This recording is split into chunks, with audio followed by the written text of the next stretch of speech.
Au nom du Père et du Fils et du Saint-Esprit. Amen. Le Seigneur soit avec vous.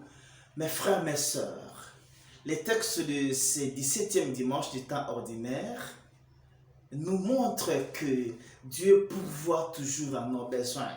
Si ce sont des besoins vrais, des besoins exprimés pour le bien aussi des autres, alors le Seigneur bénit nos efforts. Il comble nos besoins.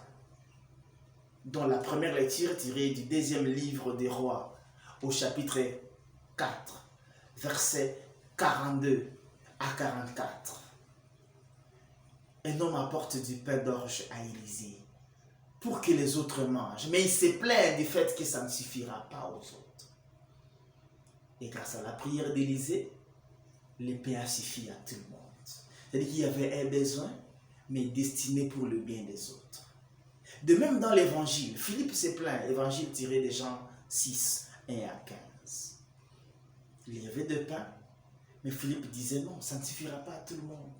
Et Jésus a béni le pain et ça suffit à tout le monde jusqu'à avoir des restes. C'est-à-dire que si nous avons un besoin, si ces besoins peuvent faire du bien aux autres, Dieu ne peut pas manquer de les bénir. Et il nous montre aussi que quand nous faisons nos calculs humains, il faut laisser la marge à la providence. Il faut laisser la marge à la main de Dieu. Il ne faut pas nous décourager. Quand nous avons besoin de faire du bien, ne pas nous décourager, ne pas nous arrêter à nos limites.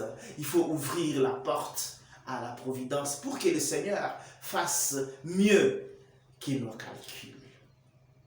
Mais aussi, les pains qu'ils ont mangés jusqu'à y avoir des restes n'est pas tombé du ciel.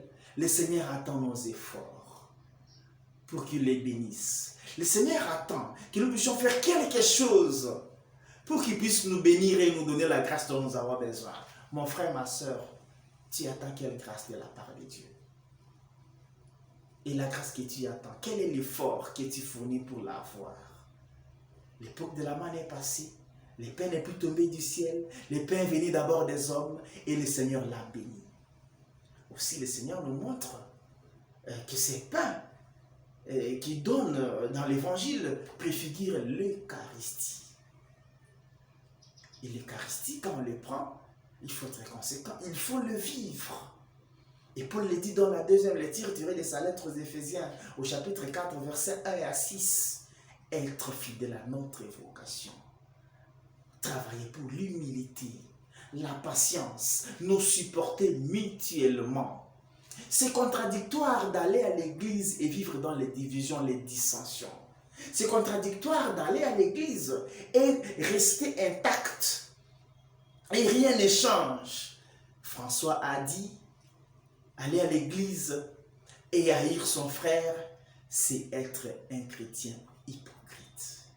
Que le Seigneur nous aide à compter sur sa providence. Dans nos calculs humains, dans nos efforts, nos planifications, laissez la marge à la main de Dieu.